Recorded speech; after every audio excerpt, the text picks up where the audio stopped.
hats. You all have a lot of hats, I'm sure. And I'm also chronically running 5 minutes late, so thank you for tolerating that. And my 4-year-old only makes that worse.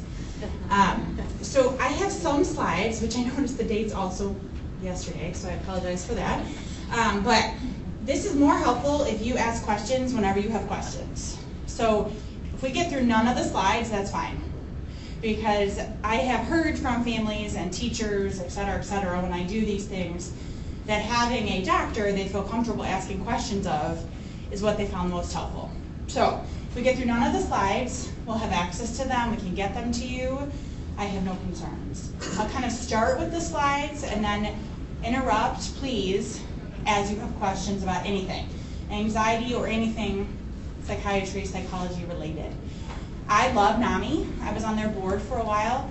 They are an incredible advocacy organization, so I love them. The group at Rainbow actually started by a parent of one of my patients, who's now in college, doing excellent, thankfully. She was really struggling for a long time, and then now that she's doing well, Mom really wanted to do something that wasn't there when she was struggling, and so she runs the group at Rainbow. So it's been really cool to be able to watch her now be an advocate. So anyways, anxiety is one of the things I like to treat best for many reasons. One, it's really under-recognized, and so lots of, I think kids and adults get mislabeled with all kinds of other stuff when the anxiety is what's underneath it all. And then once it's recognized, it's so incredibly treatable. But when you recognize anxiety and understand it, it's so treatable. And that's part of why I love it. It is so debilitating, but it is so treatable. And I can kind of get my head around it.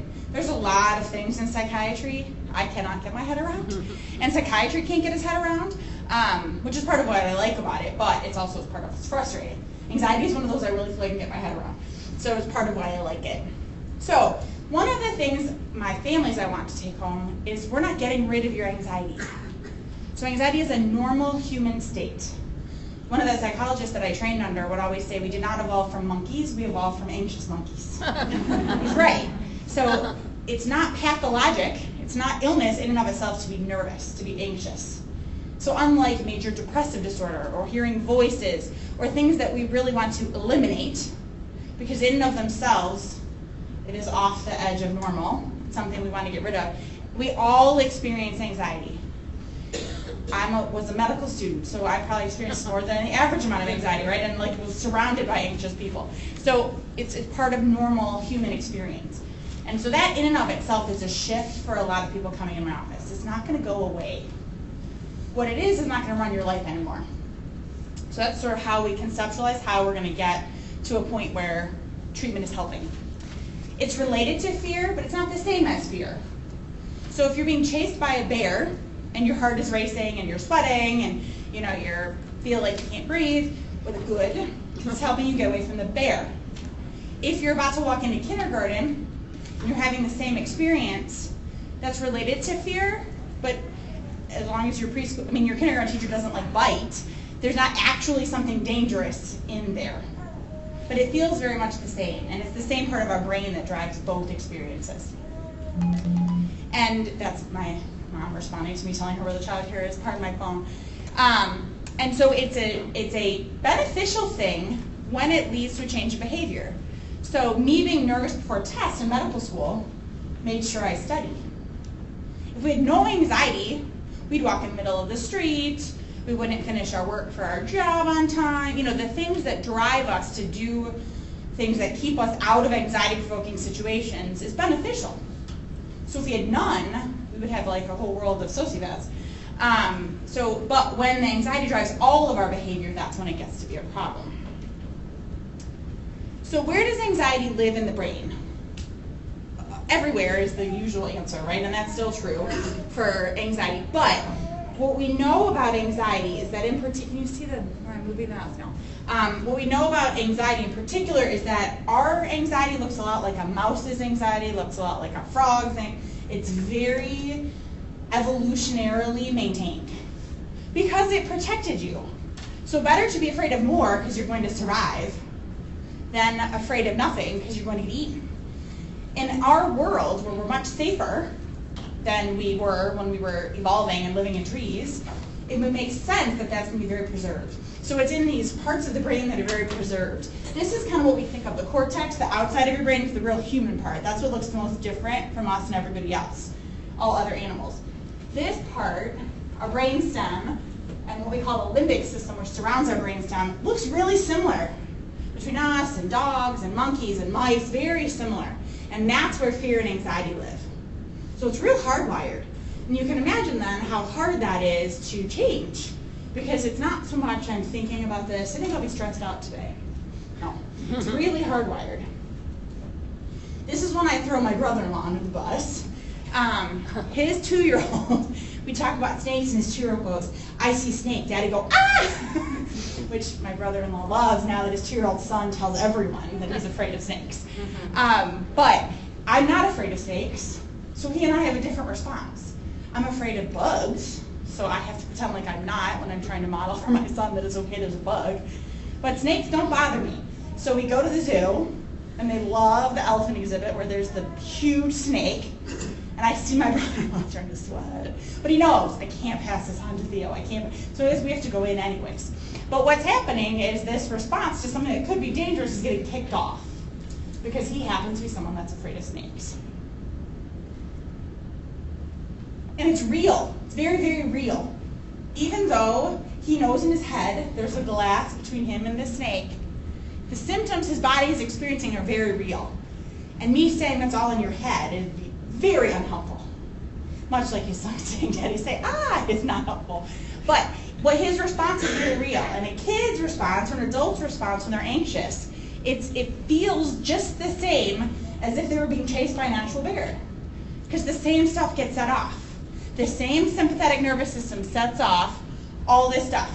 The sweating, the heart racing, the shortness of breath, the stomach aches, the either going to the bathroom more or going to the bathroom less. All of it is very real. And it's not that it's, you're feeling that way because you're anxious. I mean, you're feeling that way. The anxiety may have set it off, but it's like really can measure changes in your body. What people don't know is because it's set off by some perception and not by like the bear, right? So you're not going to stop being sweaty and short of breath until the bear goes away. But if it's set off by something in your own body, it's self-limited. Your body will turn it off. And a lot of people with bad anxiety feel like it's never going to end, or it's going to kill me. My heart is going to beat so fast that it's going to explode, or I'm going to have a heart attack. Well, it's your body turning it on. Your body does not have the capacity to blow itself up. And so there's a counter mechanism called the parasympathetic nervous system that turns it off. And so everyone has experienced a time when they're really anxious and they can't do anything about it. And if you can remember that time, if you just wait long enough, eventually it goes down.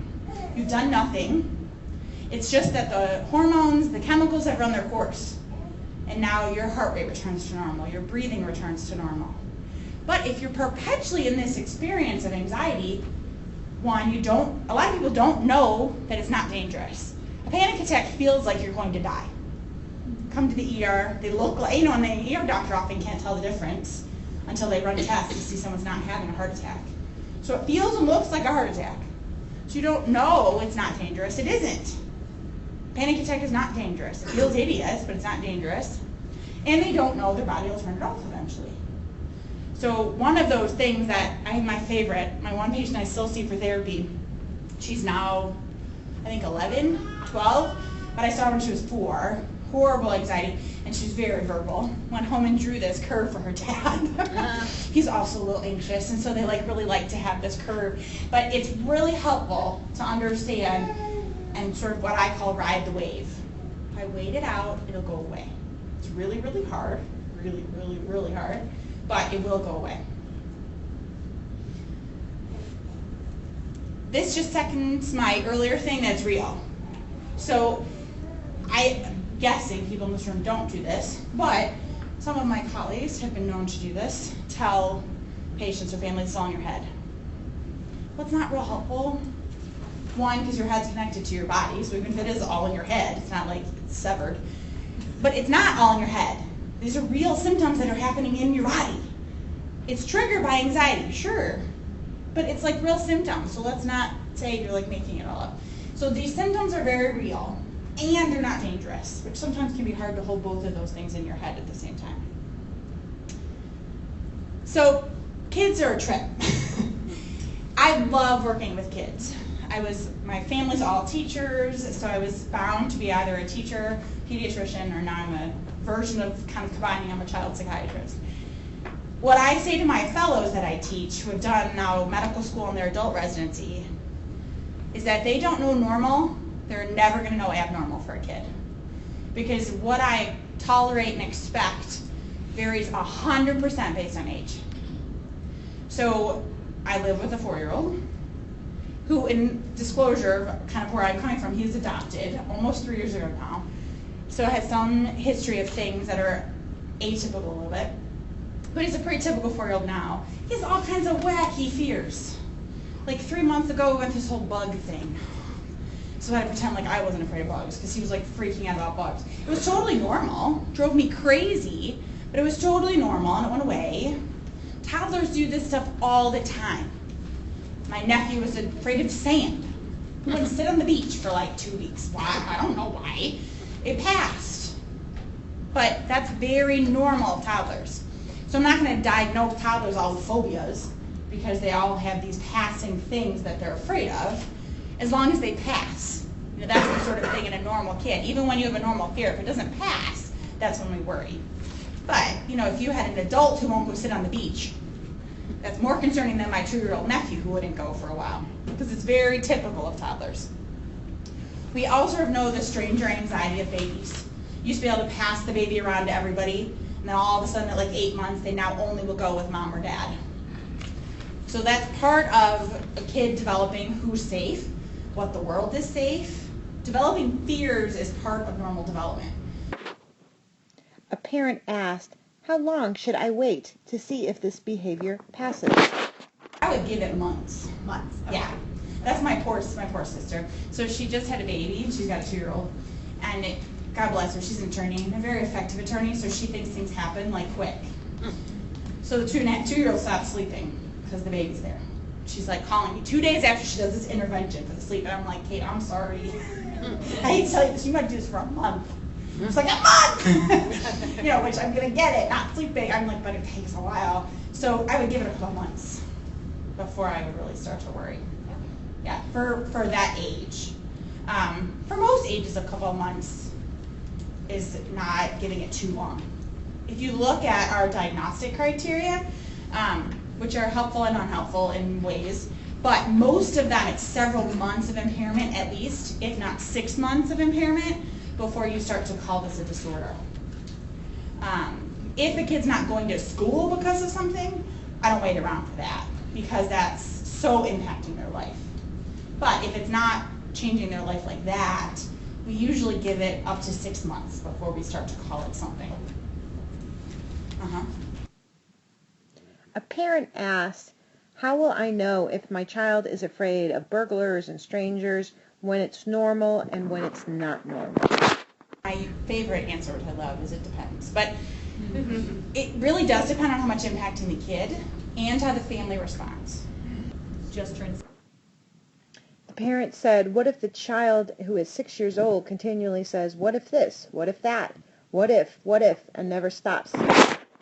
Okay, so we're still a little bit, I mean, that's what I live in, is questions. That was the other night. I was tired and I had a cold and we were going to bed and I had it with questions, because that's how we live, because that's what 4-year-olds do. Everything is a question. And usually I say, "Do you know the answer to this?" And the poor kid lives like in a residential treatment facility. Poor guy. My dad's like, "He even knows you have feelings already at 4. I didn't even know my mom had feelings." I'm like, I know, poor kid. But I usually say, like, "Do you know the answer to this?" "I do." "Okay. Do I know the answers?" "No." But then I was done. I was like, I'm done with questions. So that was the other night, like, to me, "You're done with questions, huh?" So part of it's normal to ask lots of questions. If the kid can't tolerate you not answering the question, that's concerning.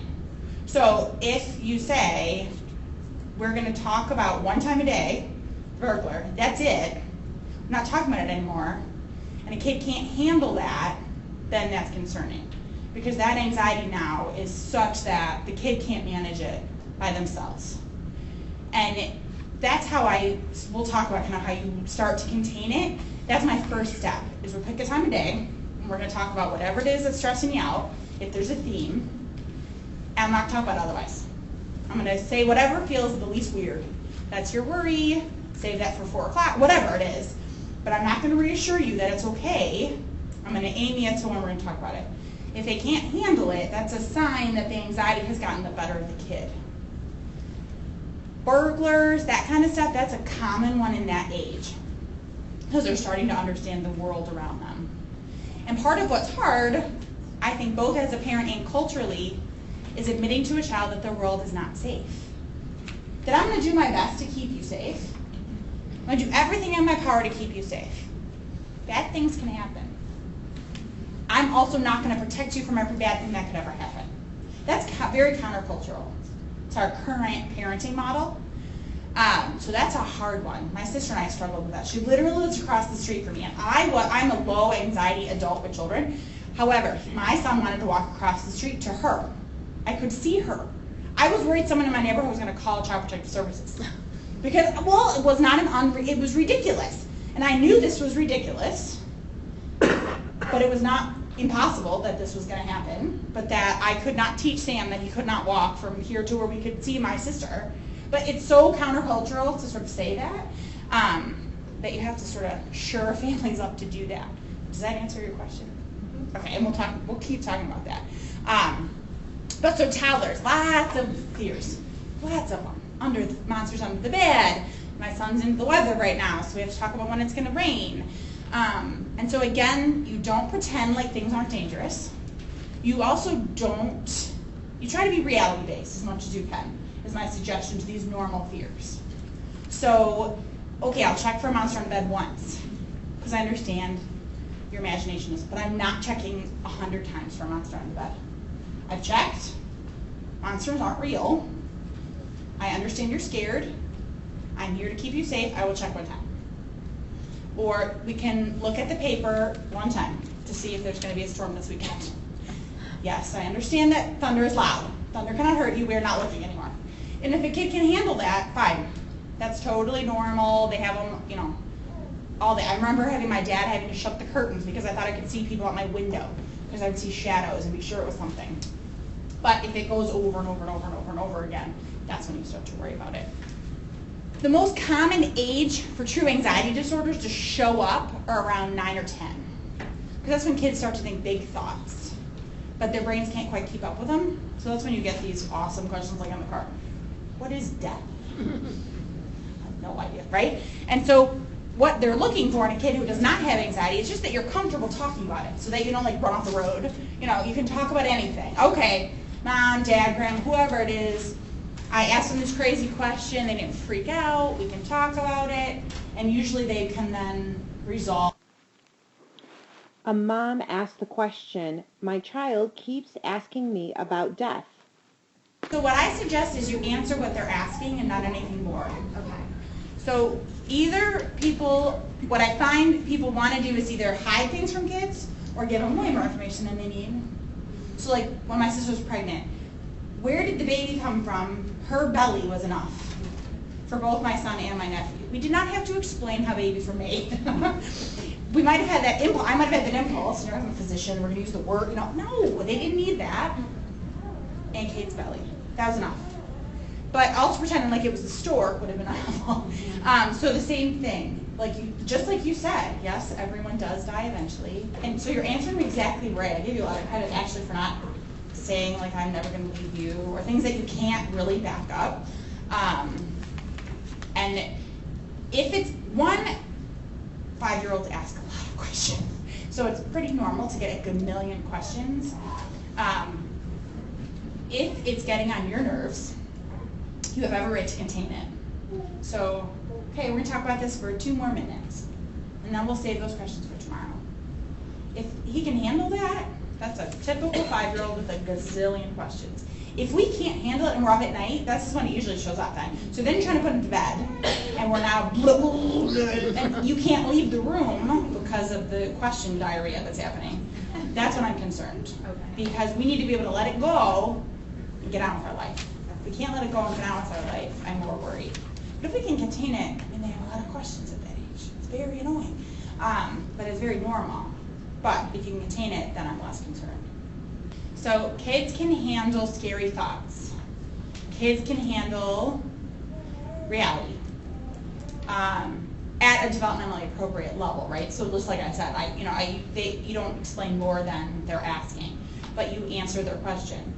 It's not about the content of what you're saying. It's more about, are you freaked out about it? And how often, how much is it happening?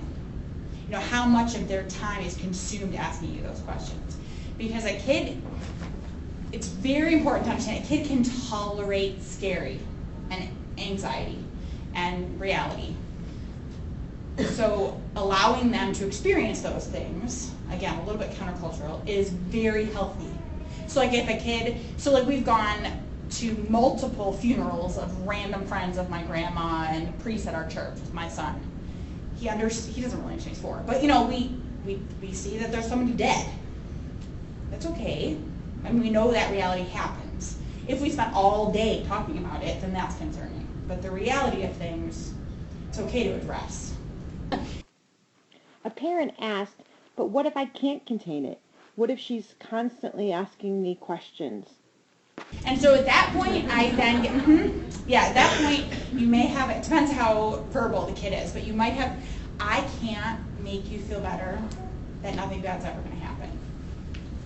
Seems like what you're asking me is that you want me to tell you all the solutions that anything might ever bad happen. I can't. I'm sorry, I can't. I wish I could. I can't. And so again, either containing it to a time, or just, we spend too much time talking about this. We're not talking about this right now. I'm really sorry, I can't promise that nothing bad is going to happen and offer you all these solutions. Because a kid can tolerate that feeling. They don't like it, just like I don't like it when I'm stressing out about whatever it is. I wish I could make it go away, whatever the thing that's stressing me out, but we can tolerate it and handle it. A kid can handle it too. And the more solutions the parents offer without letting the kid try to sort it out, the more anxiety you're going to have in that kid. So you kind of got to find what fits for your situation to kind of contain it. Not because they can't handle truth, but you can't fix everything for them. Does that make sense? Yeah. Okay, so let me explain my theoretical framework a little bit and how I conceptualize treating anxiety. Because I think if we talk about that first, it'll help inform why I'm answering you the way I'm answering you, and it will kind of have a theme. So my training in therapy, and I did extra training in therapy because I really like this for anxiety in particular, is what's called cognitive behavior therapy. And the idea of cognitive behavior therapy is that we can't directly change how we feel. So I love my poor dad, right? So he was in the Navy. He's such a Navy dad. He doesn't get all these feelings that my mother, my sister, and I had. It's way too many women crying in his house. And the fact that we have to talk about them all the time is very overwhelming. And he'll want to just make them feel better. I want to make them all stop crying. Well, you can't just make me feel better. I can't just change how I'm feeling. So you can't. And that's very good evidence that you really can't change your emotional state like that. What we can adjust is how we respond to how we're feeling, so how we behave, or we can at least recognize how we're thinking about the world or how we're thinking about how we're feeling. So cognitive behavior therapy, and those things then influence how you feel. And so cognitive behavior therapy works under that assumption. So I can't just make you feel better. We can adjust the way you're reacting to certain things, and we can adjust the way you think about certain things. So in anxiety, the way cognitive behavior therapy is, I think, anxiety is the best disease for CBT, and CBT is the best treatment for anxiety.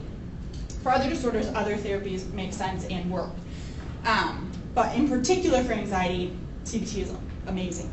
So what happens when you develop anxiety is you start to attribute negative feelings to a benign thing, a non-negative thing. And it's not happening with me in this slide, by the way.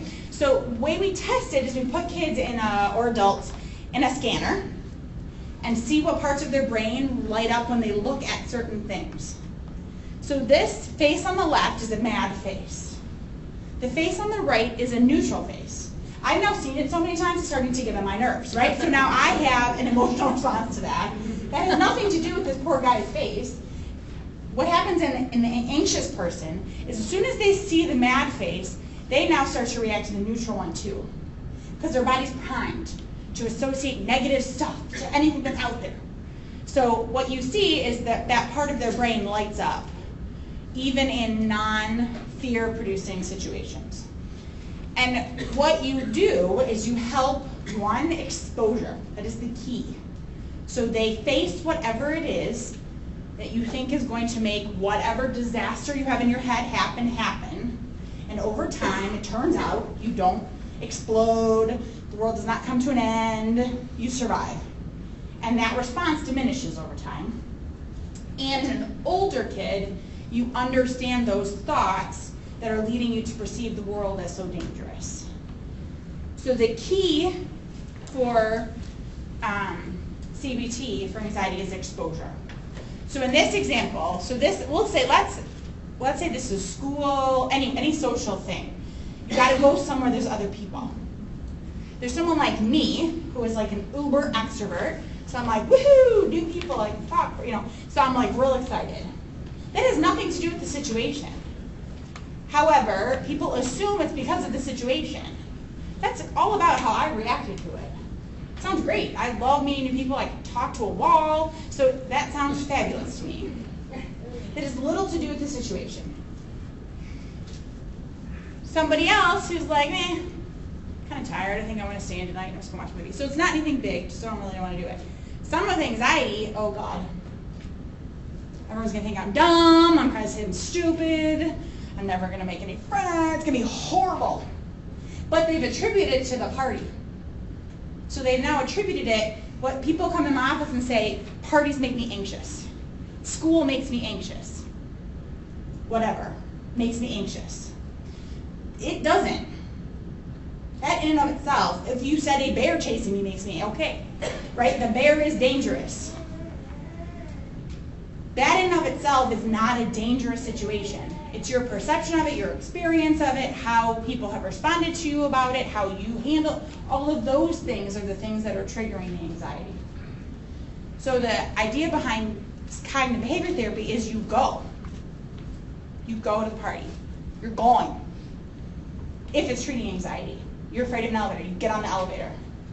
You're afraid of school, you go to school. You're afraid of, and kids who have anxiety are thinkers. So by the time they get to see me, most of them are now worried about their worries. And they think I'm a mind reader when I say that.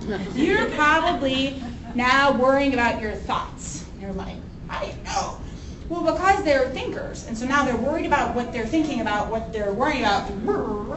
And so it's now gotten to the point that they're avoiding the actual thought. Not just an event, a thought. And so like my kiddo that drew the curve for her dad, still, I've been seeing her 6 years. I mean, she's much better, but she still comes in every time I'm fine. I'm like, what part of you meeting me makes me think I'm gonna let you get away with it, you're fine? So, she still tries to avoid talking about the stuff that stresses her out. Because making new friends, et cetera, still makes her nervous. I have lots of friends, fine. Because even the thought of talking about it, whatever it is, so we want to avoid it. A parent asked the question, what do I do if my child wants to avoid going out and playing or avoid doing an activity? It's not even necessarily concerning, because part of this is so typical. So every kid at some point is going to try to avoid something, because something is going to be anxiety provoking. And it's whether they can tolerate being forced to do said thing. So like my son, the bugs. Well, we had to go pick up, it was the poor guy, he's so the son of a child psychiatrist, right? So we had to watch videos about bugs. I was pretending like I wasn't creeped out by the videos about bugs. And then go pick up the dead bug. And eventually we could do that. So the avoiding the bugs wasn't abnormal, but if he couldn't get over it, when I forced him to face the bugs, then it would have been abnormal. Being nervous about kindergarten, very normal. Freaking out. Needing your parent to force you to go in the door, very normal. Most kids will get over it. The parent then asked, well, what if I send them outside and they do inappropriate social behaviors? No, we stay. Yeah. So you make The exposure contingent on something you set up, not on anybody else's response. You're going out for 20 minutes, whatever it is, half an hour. I don't care what happens. If it's good or bad, you're going out for that long. Because otherwise it's then now contingent again on how they're feeling, on how they're reacting, you're going. When I say, and this is part of why I think I'm better now that I have a kid. I don't necessarily say anything different. It's the amount of empathy when I explain I understand what I'm telling you sounds impossible. I understand shutting myself in my room because I was like so feeling like I could not do this intervention with my kid and calling my mother, like, I just have to talk to you because I'm losing it. Like, I get this is so hard. It's worth it though because it so works. So you can outrun, you can sort of will the anxiety because eventually they will learn to tolerate it. A parent asked a question about her son who's afraid of Halloween. She says all of the Halloween decorations are in every store, and he refuses to go into any store. So that's when I then suggest probably graded exposure. Okay. So you start, that's with my son with the bugs. What I really wanted to do, my psychiatrist, I'm going to throw in a vat of bugs. Well, that wasn't really nice, right? So that's why we started with reading, and we have books about bugs. We watched a show about bugs. So you slowly, in a situation like that where it's pretty isolated, where you can do that, it's not school, where we have to go to school. Bring a Halloween mask home. Yes, exactly. Bring a hat, right. And a 7-year-old, you can have them help plan. Help them understand kind of what this is, and they can help you pick. How are we going to fight this fear? I call it a worry monster with little guys. Depends on if your 7-year-old's going to think that's stupid or not. But come up with something that they're fighting. That this is not them, this is the worry, and we're going to win. Yeah. So let's figure out how. And they don't have to understand. Okay. So there's a lot of, what you become very clear when you work with kids is, ideally you want their buy-in. They don't have to buy in. They just have to have the exposure. So ideally you want their buy-in so they're not pissed off, because that's a more engaging way to do it. But they don't have to. So I've had kids who seriously think they're going to die at school. No amount of discussion. No, so we drop them off at school and leave. Which, you got to have, God bless the parents that we get on board with this. But it works. They are totally not on board. They totally don't get it. It still works, the exposure. If the school's on board, the parents are on board. So ideally, if the kid can be a part of it, that's awesome. It's going to go faster. It's going to be less painful. If he doesn't get it, it's still going to work. It's just you get more of the, I don't want to do it, more of the you suck, I hate you, that kind of stuff. But if they buy in, great, but they don't have to get it. A grandparent described a situation where her granddaughter would come over and not go with any of the other adults besides her parents. She also would not play with any of the toys. And she compared this to a neighborhood child who came over, and even though that child at the same age didn't know any of the adults, quickly was happily playing with the toys without their parents around. There are two, and so part of what's first, you're the grandparent. That's a tricky thing. Maybe my mom gets here with my son, she'll tell you tricks that she gets to get me to see what she's been seeing for months. I don't know. Yeah, when she comes in, you can grab her. How do you get Molly when she's missing something or Sammy to realize it? So that's one thing. I don't have a good suggestion for that, because really mom and dad have to see it. That is kind of a red flag, but there's also such a wide variety of 2-year-old temperaments. So 2 is so young, and 2 is so crazy. So 2 and 3, there's such a wide variety of what's normal that it's very hard at that age to differentiate anything other than this is a sort of a shy, sort of withdrawn temperamentally child. So that'd be a kid that I'm kind of keeping an eye on that may later develop anxiety versus actually something wrong, because so much is normal at that age. Such a wide variety of things. And again, part of, I think, probably what your kids are experiencing is culturally, allowing your child to experience unpleasant emotions is incredibly countercultural to the way the parenting sort of soup that we live in, I'm not anymore, I was part of this group on Facebook that was physician mothers. There was an actual thread on this group of how a significant proportion of physician mothers would never let a male babysit their child. No matter who the male was, we would not let them babysit because the theoretical risk of abuse is higher with exposure to generic men. I had to leave the group because one, I started to get crazy because I have two lovely male babysitters and I'm like, oh my God, I'm like, oh, you have lost your mind, so you need to be out. But that's sort of the soup that middle and upper middle class parents live in, is that we got to keep our kids safe from everything. They can't feel any pain. So I have empathy for your kids in the parenting soup that we live in. I think if I give it time, because at 2, so much is normal. Because you can only keep your kid in your house for so long, till the world intrudes. And so it's going to get clear what it is. Is this just a temperamentally shy kid? And then we do fine. We go to preschool and mom and dad are totally freaked out, I'm sure is what's going to happen. And then lo and behold, the kid's going to be great. Huh, interesting, the child did not. You can quietly in your own head be like, I told you so. But I think it's going to play itself out because they can only keep the kid in this bubble for so long. That is, you have to let go of your goal of her experiencing the world the way you think she should.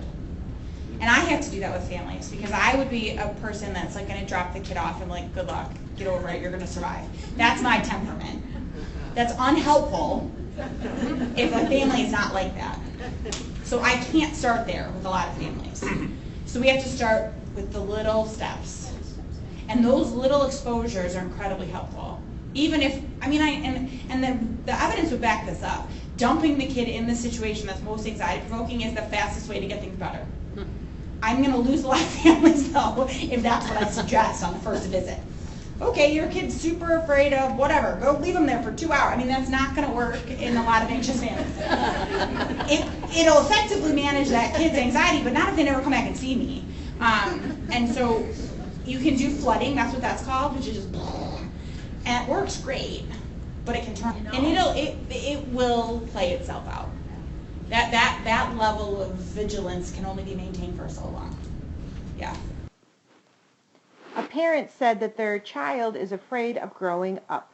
Peter Pan. That's my son told me the other day. I'm Peter Pan. I was like, oh, great. Yeah, that's terrible. Yeah, and what does it get in the way of doing? What is so? The parent said that it doesn't get in the way of doing anything, but he'll get very upset about it late at night.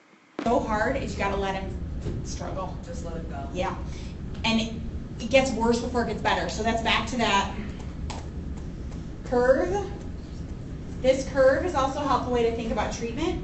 So it's going to get worse before it gets better. So if there was I call it the anxiety merry-go-round that a house participates in. I bet there are ways you are reassuring him that you don't even know.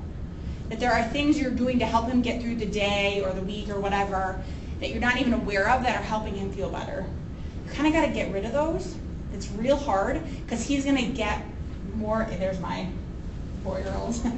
There's the grandmother if you want to find out how to get a parent to get it. So at night, maybe a few sleepless nights, and then going to school feeling like total terrible.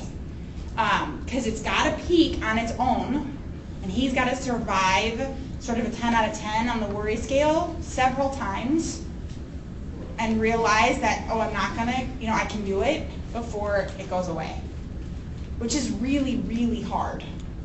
It's really hard. One, it makes you feel bad, and even if it doesn't make you feel bad, it requires an incredible amount of patience because it is really annoying and it's persistent. Those are the ones A mom said, what about when the fear is something that I'm also afraid of? that stick are the ones that you understand. Because the ones that you don't get, that seem like crazy, you're not going to participate in, right? So you're like, what? I don't get why that's scary. But something that makes sense to you is what's going to stick. So that's also much harder than not to say why it's going to be okay or help them feel better. Because that one makes sense to you. That was like the bugs. I was like, I'll get away from bugs because I hate bugs. but like, okay, I can't, right? So that one, those are harder, but you have to sort of let them struggle. Okay. Generic, I'm making it a generic question, but what about fears we can't expose them to? So this is when my first therapeutic suggestion is instituting what I call worry time. And so I would institute that with your kid. Pick a time of day, 15 minutes, 20, whatever, that's not before bed, that you call worry time or something similar, where you talk about these things. And then the rest of the time, we do what I said before, which is we're not talking about it, save it for whatever that time is. But during that time, your kid is probably willing to talk about it to a certain degree, but not all the way through to the end of their fears. So what you end up, and this is hard as a parent to do. I had a patient who was worried she was going to hurt herself. So she, of course, ended up in our ER. And, of course, our ER thought I was insane when I said send her home. Because she didn't want to hurt herself. She was afraid she was going to. So she came in, I made her bring a knife to my office. Because we had to talk about all of the steps of hurting herself. So the poor mother, the thing is poor mother. I mean, she, I didn't do this like visit 2. We established that I wasn't crazy, and sort of the theory behind why we were doing this. And Mom bought in, and so I imitated worry time. I sort of modeled worry time. And we talked about, because the kid would just say, I'm scared I'm going to hurt myself. And Mom would say, do you want to? No. Well, of course you're not. So that's as far as the conversation will go. I then said, well, how are you going to hurt yourself? So that freaked kid out, freaked Mom out, because we're worried that the thought of the behavior is going to actually make the behavior happen. Mom, you might have to stay. We have a couple grandmothers that want to know how to get their children to parent better. And I said, they have to ask you. Thank you. You're welcome. Here, this is what you need to get Sam back. Oh, okay. So what I did was modeled bringing up the things I thought she was thinking about but wasn't saying out loud, and forcing her to say them out loud. So the one kid I was talking about too, that she was separation and social stuff. So she was afraid of Mom and Dad dying. And that's a real hard one. So we actually had to go through, where would you go live? What would it be like at the funeral? I mean, these are uncomfortable. I mean, I was uncomfortable. But as soon as you say them out loud, oftentimes they lose so much of their power. I mean, good old Mr. Rogers, what you can mention, you can manage. It really does. That in and of itself gives the kid a sense of power over these thoughts. And so like the kidnapping, the tornadoes, but I would limit it. So we get 20 minutes to do this. At the end of the 20 minutes, most of the kids feel like hell. And because I've now worked them up so much, but that means it was successful. Because we faced stuff that makes us feel uncomfortable. If we feel great at the end, that's not productive. Because the idea is exposing us to that feeling and realizing we can survive it. Yeah, it's all about exposure. And what you'll find eventually is it gets boring. That's how I sort of know we're at the end point of worry time, is the kid, like the one who's afraid of hurting herself. She came in, I'm worried I'm going to cut my arm off, I'm worried I'm going to stab myself in the neck. I mean, it was like, she was like, this was dumb. We were done. Because it had wrote its course. It was no longer having any emotional response to her. Mm-hmm. A parent said, does this mean I'm not supposed to reassure my child? So this is the fine line between normal and pathologic. Okay. So you only, I've used all these goofy metaphors from everyone who trained me, so I apologize, but you only open the trunk of your car or the hood of your car when it's broken. So if you think your kid has an anxiety disorder, I would make sure we have a disorder first. Because typical fears, it's okay to be reassuring. You know, if we're scared of kindergarten, you don't go right to, what if everyone laughs at you and you fail? I mean, that's not my first thought. Kindergarten's probably be okay. Kindergarten teachers are pretty nice, right? So in a typical fear, it's totally fine to be reassuring. It's when the fear has a life of its own that we then have to back away from the reassuring. So, you know, like with my nephew who didn't like the sand. We didn't go like with all of the worst case scenarios of sand. We sort of just, you know, you'll be okay, you know, and we're and it just passed on its own. So in a kid that it's a typical fear, you're very supportive and reassuring. When the fear has taken on a life of its own, then you, in a very organized way, stop reassuring. So that's the worry. That's the anxiety. You identify it as the worry or whatever it is, and then when you have worry time, you actually don't even say, what can you do about it? Because we're not trying to figure out how to fix it. The idea is to tolerate feeling that way. So like if a person has panic attacks, when I've had patients where I do therapy, we figure out, usually there's stuff they can do to induce a panic attack, whether it's breathing fat, whatever. We can figure out a way to induce one. I do nothing other than ask them to tell me on a 0 to 10 scale how bad it is. I don't say it's going to be over. I don't ask for nothing. The experience is tolerating that feeling without doing anything about it. And over time, your body gets tolerant to it, your mind gets tolerant to it, so you stop having the, oh my God, I have to do something about this right now, thought. You remember, oh my God, I've heard like 35 times in the last 2 weeks because of crazy Dr. McVoy, I've had to talk about this, and now it's just getting annoying. So you don't even ask them to plan. They just tolerate the experience of being anxious. But again, that's why it's important to know, is this a pathologic fear or just normal? Because it's normal, go in its own, reassuring is fine. So it feeds the theory that you can't handle it, that I can't handle feeling this way. That this feeling in and of itself I gotta get rid of. I gotta have a plan. I gotta have a plan. I have a poor dad. I love him. His daughter was worried about school, and he kept wanting to have all of these plans about like walking to school. And again, if this was a kid without an anxiety disorder, that's great. Like I wish this dad would go to most of the houses of the rest of my patients. But this kid has an anxiety disorder, so we had to stop having plans. No amount of planning was gonna make this kid feel better. Well, of course the dad's a little anxious too, but a little less, and so his plans contain his anxiety. So he was like, you are kidding me. This is how I live. It's like, no, we are gonna have no plans. We are gonna do it. And so when it's pathologic, the planning, the reassuring, it kind of keeps them on this merry-go-round. I don't know, I think over here next. A parent described a child in 5th grade who was very much a perfectionist to the point where they stopped doing homework because they were afraid they wouldn't get a good grade on it. Have you engaged a school counselor? I would this year. Again, that's a good first step. Eventually what you're going to have to do, and this is why I would engage a school counselor, so they can help you plan, because this will be a common one. They're going to be used to this.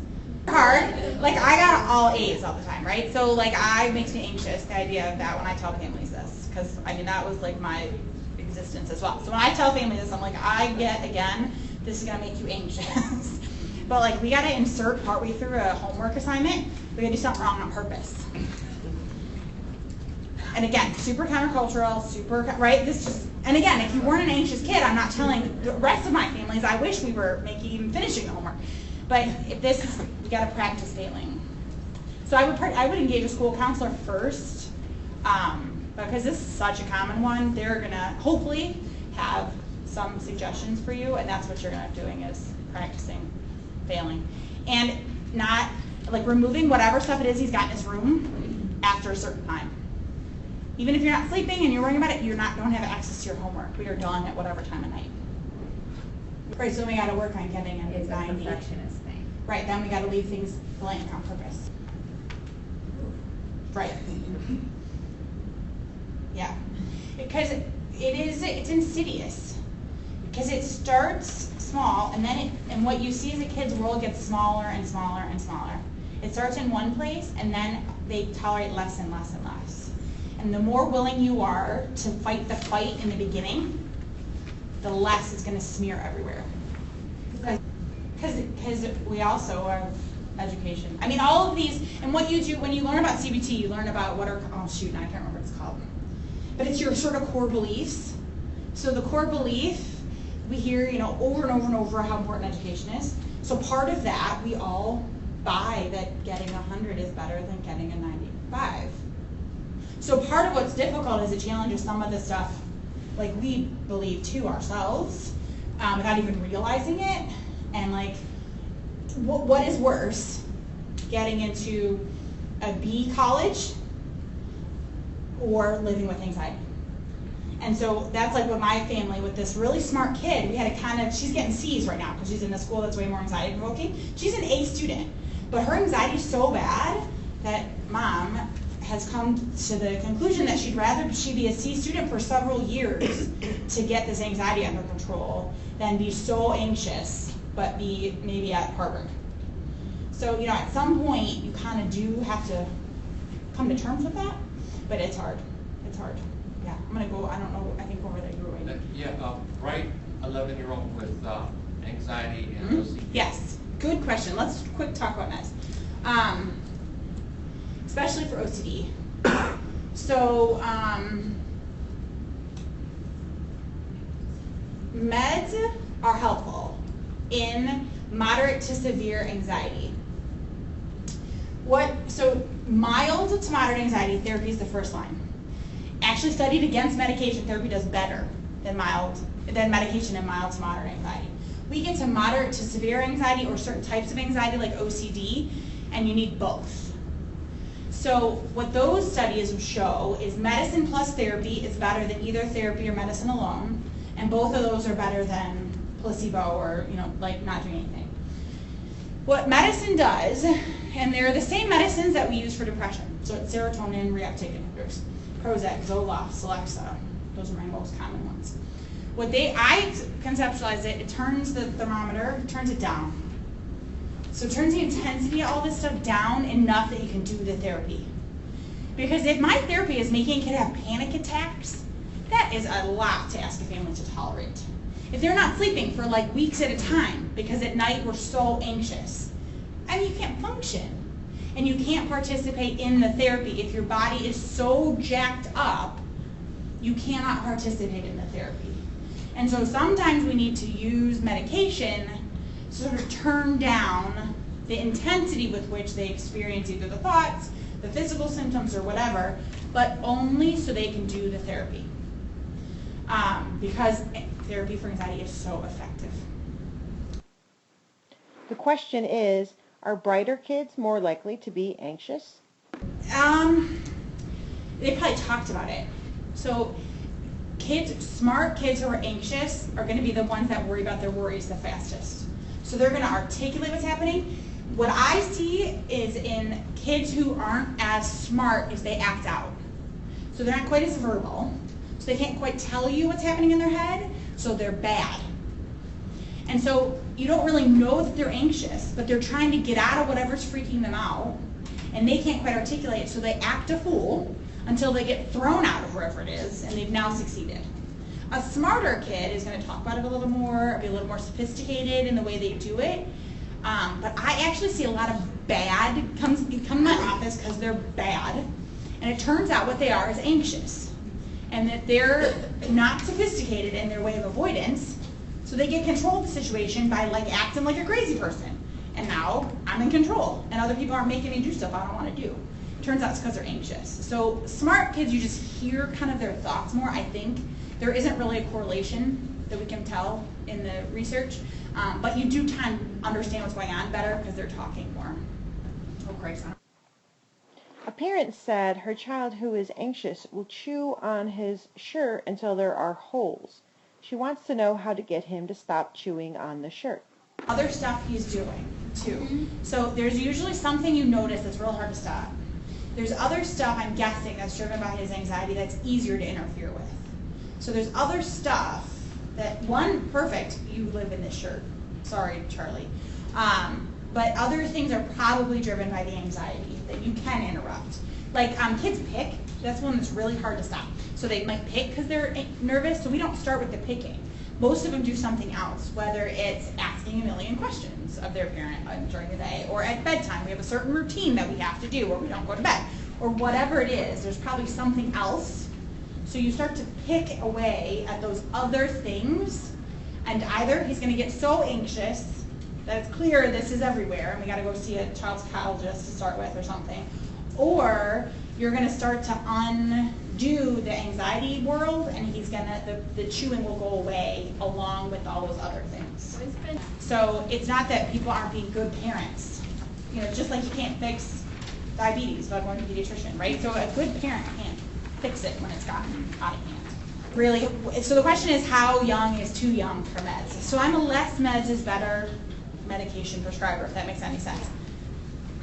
I don't like to medicate preschoolers. Yeah, I don't. So I really try to avoid it if I can. That's kind of my cutoff. However, I'm the one, this one that I saw that I told you about, she was 4 and she was on 80 milligrams of Prozac. But this child had never slept by herself. And mom was sitting outside of the preschool door because she couldn't go to preschool by herself. So, but, I mean, you know, she first was seeing a pediatrician, then a developmental pediatrician, and then me. So, you know, it took that level of a referral before somebody, and she was so impaired. You know, she'd throw up every time mom left her side. So it was that level of impairment. So I have put preschoolers on medication. I avoid it if I can, and try to wait till school age. The good news, the good news of these medications is in general, they're incredibly safe. So we're not going to cause permanent badness. The risk with little guys is you can do the opposite. So you can disinhibit a little kid on medication like Prozac or Zoloft, which if you already have a kid who's wound up and not sleeping, et cetera, because of anxiety, and now we put them on medication and they don't sleep for 4 days and they're like bananas, that's a bad experience for that child and that parent. It's not dangerous, but it's horrid. So that's the other reason I wait, is preschoolers and kindergartners tend to have more reactions to medicines. And I want everybody to have as good of an experience so that if we do need to do them, it goes well. But if a kid's not functioning, I want them to function. So they can't just wait and see how preschool goes. Yeah. The question from a parent was, my child doesn't have a specific fear, they just are generally anxious. They cry easily. What do I do? I would do worry time. That is such a straightforward first intervention that we are only going to talk about it at this time of day. And then when it comes up throughout the rest of the day, save it for worry time. That's sometimes all it takes with kids who have mild to moderate or generalizing anxiety. It's just smeared everywhere. Sometimes that's all that it takes and it's usually a painful few weeks. The kid is pissed because it used to be a house that worked this way. You know, family supported me like this, and now all of a sudden they're doing this stupid thing the doctor told them to do.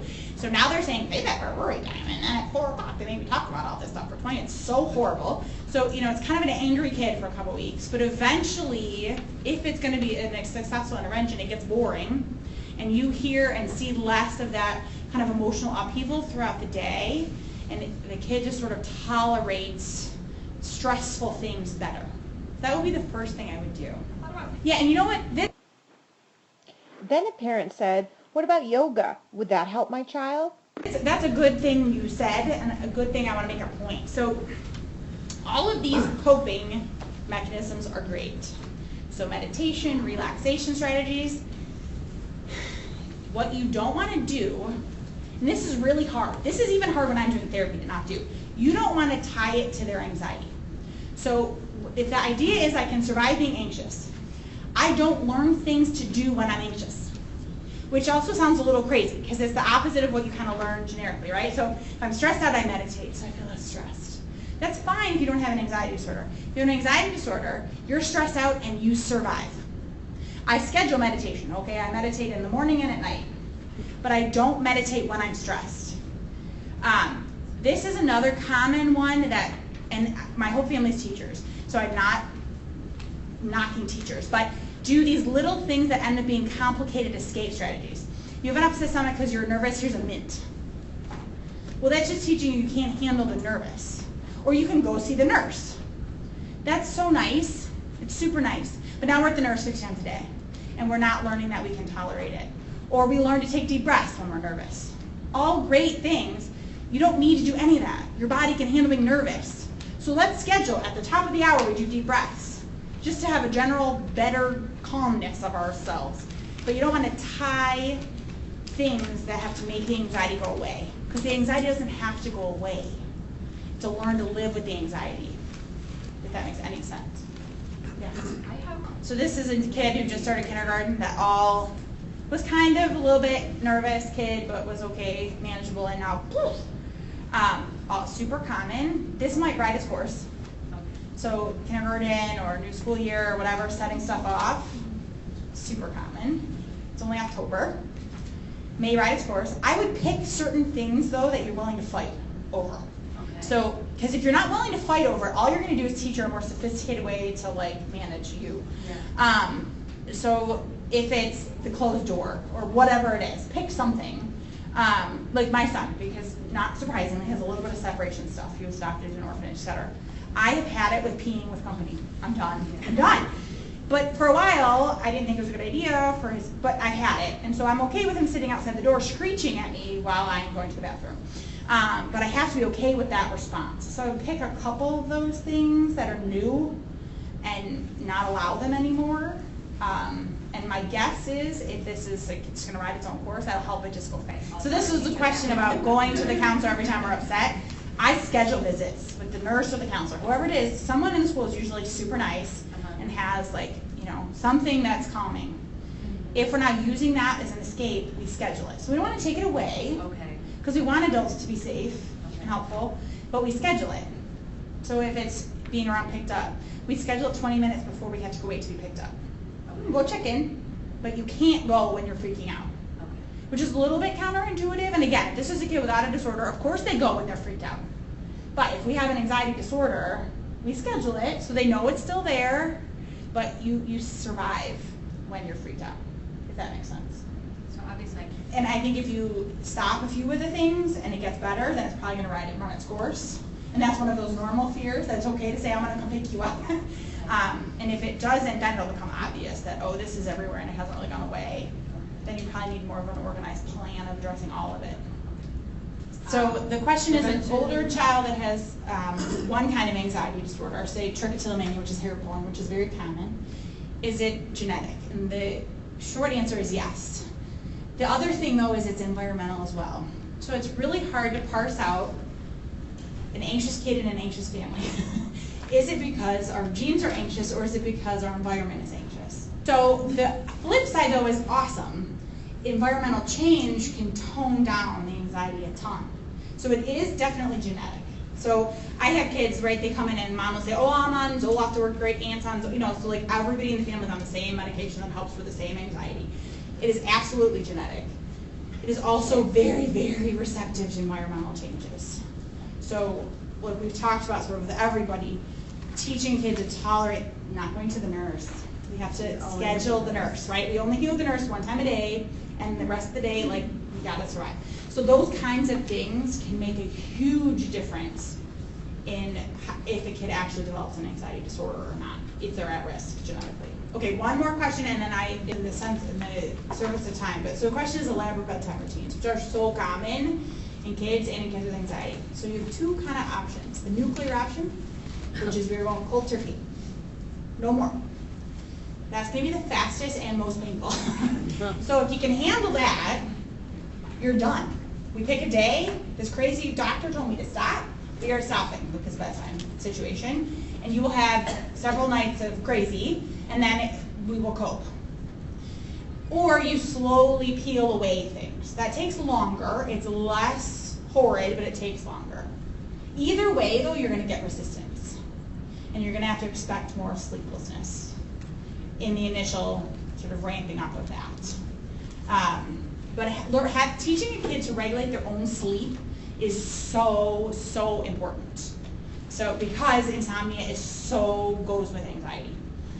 The question was, is it bad to send her up to read quietly for 15 minutes before her bedtime? So nothing in and of itself is either beneficial or not beneficial. Will she be able to sleep if she can't do that? That's what I always want to know. If the answer is no, then that's something that is fueling the anxiety. So if you can handle it without whatever it is, and it depends on the age too, right? So bedtime routines for little guys are really important, and you don't upend bedtime routines for preschoolers and toddlers. They need that. Once you get older, if a kid cannot go to sleep without X, Y, and Z, that's a problem. So school age. So if they can still go to sleep, even if they can't do that, who cares? Not a big deal. If we cannot fall asleep unless these three things happen in this three order, then it's a problem when they're older. Little guys need that routine. And so that absolutely doing the same thing for a bedtime routine when they're little But once they get into school age, if they cannot sleep without X, Y, or Z, then you might need to try without X, Y, or Z for a while and learn to sleep without it.